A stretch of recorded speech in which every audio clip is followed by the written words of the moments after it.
Terima kasih Anda masih bersama kami. Kita masih bersama dengan Dirlantas Polda Metro Jaya Kombes Sambodo Purnomo Yogo.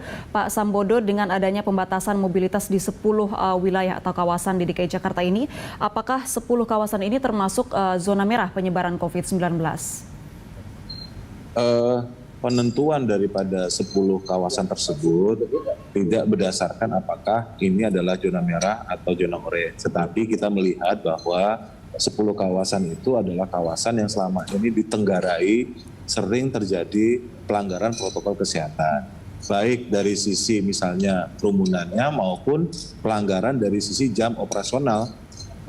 Misalnya kawasan tersebut banyak kafe, banyak restoran di pelanggaran jam operasional. Nah, termasuk juga misalnya pelanggaran dari sisi kapasitas di dalam restoran tersebut. Nah, di kawasan-kawasan itulah kemudian kita laksanakan pembatasan mobilitas. Baik, untuk di DKI Jakarta sendiri apakah masih ada kawasan lainnya yang dianggap masih kerap melanggar peraturan dengan banyaknya masyarakat yang berkumpul di kawasan tersebut? Tentu masih ada kawasan-kawasan lainnya yang makanya ini kan sifatnya situasional. Jadi bisa saja nanti dari 10 titik ini kemudian nanti berkembang bertambah atau bisa saja nanti titiknya nanti pindah. Kalau satu kawasan itu kita anggap sudah tertib, bisa saja nanti kemudian kita laksanakan di titik A selama sekian hari, kemudian kita pindah ke titik lainnya, atau titiknya bertambah, atau titiknya berkurang. Nah, ini semua sifatnya situasional. Tetapi tentu saja setiap penambahan titik atau pengurangan akan kita adakan kajian, kita undang rapat stakeholder terkait, dan kita akan sosialisasikan dulu kepada masyarakat, baru kemudian nanti kita implementasikan atau kita operasionalkan. Baik, pembatasan mobilitas ini rencananya akan berlaku atau berlangsung berapa lama, Pak? Untuk berapa lamanya tentu masih belum bisa kita putuskan. Ya, sifatnya situasional. Artinya selama kita melihat bahwa telah terjadi perubahan situasi di kawasan-kawasan tersebut, bisa saja kemudian dari 10 kawasan misalnya 4 kawasan kita hentikan, yang 6 masih kita lanjutkan, atau kemudian kita hentikan di hari kesekian, kita pindahkan ke tempat lain. Jadi sifatnya ini sangat situasional, melihat nanti bagaimana perkembangan situasi dan perkembangan angka COVID itu sendiri. Baik, nah Pak, ini terkait dengan pelanggaran bagi masyarakat yang melanggar aturan ini, apakah akan diberlakukan tilang nantinya? Tilang tidak, Mbak, karena kan ini bukan pelanggaran lalu lintas, ini kan pelanggaran terhadap protokol kesehatan. Itu pun penegakan hukumnya itu dilaksanakan oleh Satpol PP. Kami dari pihak kepolisian hanya sebagai pendamping. Baik, terakhir Pak Sambodo, pesan yang ingin Anda sampaikan kepada masyarakat terkait dengan kebijakan ini?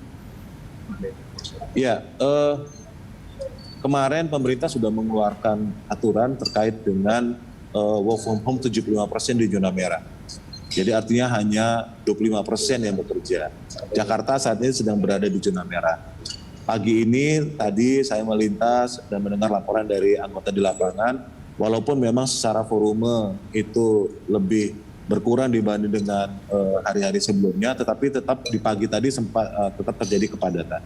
Nah, kami dari pihak Polda Metro Jaya tentu menghimbau agar yang pertama aturan work from home 75% ini dipatuhi lah, gitu, supaya percuma nanti kita melaksanakan pengetatan protokol kesehatan di basis perumahan-perumahan, basis komunitas. Kalau kemudian mereka tetap bekerja, kemudian terjadi penularan di tempat kerja. Ini angka Jakarta sedang tinggi-tingginya, Jakarta sedang tidak baik-baik saja.